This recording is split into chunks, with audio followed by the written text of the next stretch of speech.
Hello everyone, आप सभी का स्वागत है आज की इस वीडियो पे जहाँ पे हम डिस्कस करने वाले एचपी पुलिस भर्ती के रिगार्डिंग जो अब कल ही आपको देखने को मिली है नोटिफिकेशन इसकी, जिसके बारे में हम डिस्कस करने वाले हैं। बहुत से चैनल में आपने बहुत सी नोटिफिकेशंस देख ली होगी, बहुत सी इन्फॉर्मेशन देख ली। आज मैं उन सभी से थोड़ा सा आपको अलग से बताने वाला हूँ।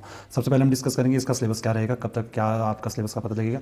इसका ग्राउंड होगा पहले ही या अगर रिटर्न होगा इसका हम पता करेंगे। ग्राउंड होगा तो वो कब तक होगा, फीमेल्स के लिए कितनी फीस है, जो आपकी सीट्स आपकी कम हुई है ये क्यों हुई है, किन कारण से आपकी सीट्स कम हुई है। बहुत से ऐसे वाले बच्चे इशू भी कर रहे हैं कि भाई हमें इतनी कम एसटी के लिए इतनी एकदम से कम क्यों हो गई है, वो भी हम डिस्कस करेंगे। मेन बात ये है फॉर्म भरते हैं। फॉर्म आपके लिए एक ऐसी चीज़ है, मैं आपको बताऊंगा, इंस्ट्रक्शन दी गई है कि यदि आप फॉर्म में थोड़ी सी भी गलती करते हो तो आपके पास कोई भी ऑप्शन नहीं होगा फॉर्म फिल करने का, फिर से उसको रीचेक रिकरेक्शन करवाने का। तो ध्यान रखना कि फॉर्म आप ऐसे जगह ना भरे जहाँ पे बहुत ही भेदचाल लगी हो। अवॉइड करना साइबर कैफ़े, हो सके तो खुद ही भरना। अगर आपको खुद ही पता ना लगे तो ये नीचे आपके पास से कॉन्टैक्ट नंबर दिया है, हम आपके फॉर्म फिल कर लेंगे 20-25 बच्चों के। यदि हमारे पास जो पहले 20-25 बच्चे आएंगे उनके फॉर्म फिल कर लेंगे मार्केट से एकदम कम प्राइस पे, ठीक है, जहाँ पे हम पूरा अपने यहाँ पे आराम से आपके फॉर्म फिल कर लेंगे, ठीक है। तो आप इस नंबर पर कॉन्टैक्ट कर सकते हो। तो शुरू करते हैं आज की वीडियो, जिसके बारे में हम मेन डिस्कस करने वाले हैं। देखिए ये आपकी जो एडवर्टाइजमेंट है उसमें ही आपकी इसमें पूरी वैकेंसीज़ का ब्यौरा दिया है कि कौन सी कैटेगरी के लिए कितनी सीट्स आई है, कहाँ पे आपकी बैकलॉग की सीट्स है, कहाँ पे आपकी जो भी की सीट्स जोड़ी गई है। अब जैसे कि आपको पता है कि ना कि भी भर्ती जो नोटिफिकेशन निकली थी उसमें कितनी पोस्टें निकली थी और यहाँ पे कम दिखाई है। तो अभी जो ड्राइवर की वैकेंसीज है, बहुत से क्वेश्चन आ रहे हैं कि ड्राइवर की वैकेंसीज आएगी तो आपकी 100% वैकेंसीज आएगी। तो ड्राइवर वालों को भी निश्चित रहना कि उनके लिए भी एग्जैक्ट वैकेंसी आएगी। तो आप यहाँ स्क्रीन में अपनी देख सकते हो किसके लिए कितनी सीट्स है। बाकी ये जो भी PDF है हमने डाल दी थी अपने व्हाट्सएप ग्रुप में। व्हाट्सएप ग्रुप का जो लिंक है वो डिस्क्रिप्शन बॉक्स में दिया गया, वहाँ से आप हमारे ग्रुप में जुड़े ताकि आपको हर एक इन्फॉर्मेशन सबसे पहले दी जाए, ठीक है। यहाँ पे आपको कुछ इंपॉर्टेंट इंस्ट्रक्शन दी गई है जिसकी कि अब इतना आपको जानने की इच्छा नहीं है कि क्या है। इसमें बताया गया है कि आप एप्लीकेशन कैसे फॉर्म करोगे, ईमेल होगा, आपकी रजिस्ट्रेशन होगी, इसी तरह से है, ठीक है। यहाँ पे आपको बताया गया कि आपका ग्राउंड कितना होगा, 9 मंथ की आपकी ट्रेनिंग होगी, उसमें आपका जो कहाँ होगा ये PTC आपकी ड्रो में होगी, ठीक है। ये भी आपके लिए एक अच्छी बात है, PTC ड्रो में आपकी सभी की होगी। उसके बाद आपके आते हैं डॉक्यूमेंट्स, ये आपको वैसे तो पता है पर फिर भी आपको बताते हैं 10th का सर्टिफिकेट का होगा, +2 का सर्टिफिकेट चाहिए। यदि आप NCC के कैंडिडेट हो तो NCC का आपका लगेगा। यदि आपकी कैटेगरी का होगा तो SC ST OBC की कैटेगरी लगेगा। यदि आप जनरल EWS का हो तो आपका EWS का लगेगा। यदि आप वार्ड ऑफ फ्रीडम फाइटर का हो WFF का हो तो आपको वो भी चलेगा, ठीक है। ये सब आपके वैलिड होने चाहिए, ओके। उसके बाद आपका आता है यदि आपका सर्विस का हो, एक्सपीरियंस का हो, होमगार्ड वाला हो ना, तो वो वाला उनका चलेगा, ठीक है। इसके बाद आप यहाँ पे देख सकते हो अपने वैकेंसीज वाइज। ये जो मेल वाली वैकेंसीज है ना, फीमेल वाली भी थोड़ी देर में डिस्कस करेंगे।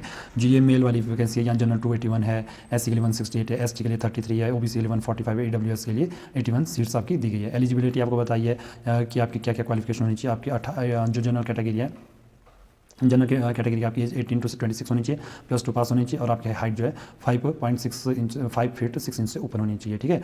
और ये आपकी SC की है 18 से 28 है, सेम इनका रहता है। हाइट इनका थोड़ा सा 5.4 रहेगा और OBC के लिए 18 से 28 है, हाइट सेम 5.6 रहेगी, +2 सभी के लिए चाहिए, ठीक है। अपना OBC EWS हो चाहे SC ST के लिए हो, ठीक है। उसके बाद बात करते हैं जो कैंडिडेट के लिए होगा, जो डेट ऑफ बर्थ का होगा रिकॉर्डेड, वो क्या होना चाहिए। उसका रिकॉर्ड का आंसर जो आपकी मैट्रिक के सर्टिफिकेट में होगा उसके यहाँ पे आपकी देखी जाएगी डेट ऑफ बर्थ, वो आपका जो प्रूफ होगा, ठीक है। ये मोस्ट इंपॉर्टेंट है। देखो यदि आपको एक बार आपने वो डेट ऑफ बर्थ कर दी और आपकी मैट्रिक में अलग है, आधार कार्ड में अलग है, तो वो फिर दूसरी बार भी no change will be allowed of subsequently, तो ये चेंज होगी। इस बात को आपने बहुत ध्यान रखना है। देखो फॉर्म भरना होगा ना, बड़े ध्यान से भरना, अदरवाइज खुद से ना ही रिस्क लेना, आप हमें कॉन्टैक्ट कर लेना या आप कहीं भी ले लेना साइबर कैफ में। साइबर कैफ में ये मत ध्यान देना 2-3 लाख फॉर्म भरोगे, वो 300-400 ले लेंगे अपने पास फीस से, 200 रुपये आपसे फॉर्म की फीस ले लेंगे और फिर वो भरेंगे रात को, सुबह जल्दबाजी में बहुत से बच्चों के गलत होते हैं, फिर उसके बाद हमारे पास आते तो हम उनका तो करेक्शन नहीं करवाएंगे। बाकी जो हमारे बिहाफ में अगर कुछ भी गड़बड़ होती है तो हम अपने बिहाफ में उसका रिस्क लेके करेक्शन करवा देते हैं, ठीक है। वो हमारी अपनी है। तो ये ध्यान रखना अपने फॉर्म भरते हुए, बड़ा आराम से फॉर्म भरवाना या भरना खुद भी, है ना, जिसका पता नहीं लगे वो देख लेना। अब बात करते हैं मेन रिक्वायरमेंट प्रोसेस की कि अब आपका क्या होगा। देखो सबसे पहले आपका फिजिकल होने वाला क्लियर है, जितने भी बच्चे पूछे थे तो सबसे पहले ग्राउंड होगा आपका। और ग्राउंड कब होगा आपका, ये नवंबर-दिसंबर में हो जाएगा आपका ग्राउंड, ठीक है। नवंबर मिड से चलना और दिसंबर तक चल पड़ेगा। यदि दिसंबर में बर्फ नहीं होती है तो ये दिसंबर में ही क्लोज हो जाएगा आपका ग्राउंड, ठीक है। उसके बाद रिटर्न आपका होगा मार्च तक, ध्यान रखना मार्च तक आपका रिटर्न होगा एज पर लास्ट ईयर की भर्ती की भी यहाँ पे बोल रहा हूँ। बाकी इसके ऊपर डिटेल डिस्कस लिखाऊंगा बाद में, वो आपके साथ डिस्कस कर लेंगे, ठीक है। उसके बाद आपका डॉक्यूमेंटेशन जो ये इवैल्यूएशन होगा, इसमें आपका NCC और हाइट के मार्क्स जोड़े जाएंगे। मेडिकल आपका होगा सबसे लास्ट में और ये कौन करवाएगा, पुलिस डिपार्टमेंट करवाएगा, ठीक है। उसके सबसे अच्छी बात देखो क्या है, जो आपका रिटर्न टेस्ट है वो 90 मार्क्स का होगा, ठीक है। उसके लिए आपके पास 2 घंटे मिलेंगे आपके पास, ठीक है। रिटर्न के लिए आपको 2 घंटे मिलेंगे। आगे हम डिस्कस करेंगे। हाइट के आपको 6 मार्क्स है और एनसीसी के 4 मार्क्स हो गए, तो इस तरह से आपका ये 100 मार्क्स पूरे कंप्लीट होते हैं। यहाँ पे आपका अपनी हाइट के अकॉर्डिंग आप देख सकते हो कितनी आपकी हाइट है, तो उस अकॉर्डिंग आपको यहाँ पे मार्क्स मिल जाएंगे, ठीक है। उसके बाद आपको ग्राउंड के बारे में कोई डिस्कस करने की जरूरत नहीं है, ग्राउंड आपको पता होना चाहिए कि ग्राउंड आपको क्या है। और ये मेन हमारी है, मेन हमारा ये है, यदि आपका रिटर्न में आप जब भी बैठोगे तो आपने ध्यान रखना आपके पास ABCD इस तरह का ऑप्शन आया होगा, एक ई ऑप्शन भी आया होगा। आपको यदि किसी क्वेश्चन का आंसर नहीं आता तो आपको ई कंपलसरी फिल करना है। यदि आप ई फिल नहीं करते हो तो आपको इसमें क्या किया जाएगा, पेनल्टी के तौर पे 0.25 मार्क्स आपके डिडक्ट हो जाएंगे यदि आपने इसमें ब्लैंक छोड़ दिया तो। ठीक ध्यान रखना कि आपको फिल करना ही है ई, बाकी अगर नहीं आता होगा तो ये आपने ध्यान रखना है, ये आपको पेनल्टी पड़ेगी। ये रिटर्न के टाइम डिस्कस करेंगे। जो आपके हाइट और एनसीसी के मार्क्स कंडक्ट करे जाएंगे, ये आपके पहले आपको क्वालिफाई होना पड़ेगा, है ना, क्वालिफाई होना पड़ेगा एग्जाम में, फिर उसके बाद ये आपके कंडक्ट किए जाएंगे। ये भी ध्यान रखना अपना। उसके बाद आते हैं आपकी, जो आपको पता है कि जो आपका पीटीसी ड्रॉ होगा वहाँ पे आपके 4 वीक की कमांडो कोर्स करवाया जाएगा। 9 महीने के बाद एक महीने का आपको कमांडो कोर्स करवाया जाएगा। ये सभी को करवाया जाएगा, ठीक है। बात करते हैं हाउ टू अप्लाई। ये आपकी अप्लाई करने के लिए आपकी साइट्स है, यहाँ पे आप अप्लाई कर सकते हो। मैं डिस्क्रिप्शन में लिंक दे दूँगा, वहाँ पर आप जाके कर सकते हो। यदि आपने कोई भी डॉक्यूमेंट अपना एप्लीकेशन रिक्वायरमेंट में जो आपका फॉर्म है यदि अपलोड कर दिया है, उसके बाद वो कोई भी आपका चेंज नहीं होगा। No change will be allowed to made online application once you submitted, ठीक है। तो इस बात का ध्यान रखना, बहुत ही ध्यान से बना। मेल के लिए आपकी जनरल इकोनॉमिक्स जो EWS है, उनके BPL वाले हैं, कैटेगरी होम गार्ड वाले हैं, तो उनके लिए आपकी फीस रहेगी 600। जो भी आपकी कैटेगरी SC ST OBC रहेगी उनके लिए आपकी मेल के लिए रहेगी 150। फीमेल के लिए आपकी कोई भी फीस नहीं रहेगी। बाकी आपका पूरा क्राइटेरिया सेम है। फीमेल के लिए भी आपका ग्राउंड का थोड़ा सा अलग है, ग्राउंड का आपको पता है, आपकी कोई भी फीस नहीं होगी।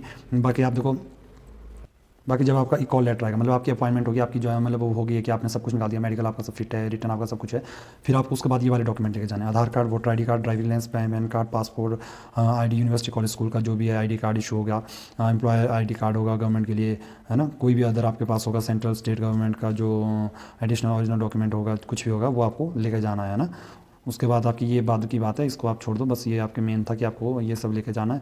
इसमें मेन बात हमारी है कि फॉर्म आपको ध्यान से भरना है, फॉर्म भरते हुए टाइम कोई भी गलती ना करे। फीमेल के लिए भी यही रहेगा। फीमेल का जो बहुत सारे वीडियो में डाल दिया गया है कि कितनी सीट से क्या है। मेन आपके पास यही क्वेश्चन थे कि भाई ये आपकी कौन सी भर्ती आ रही है, सॉरी कब आपका ग्राउंड होगा, कब आपका रिटर्न होगा, वो सब डिस्कस कर लिया। गोरखास के लिए इसमें स्पेशल कुछ भी नहीं है।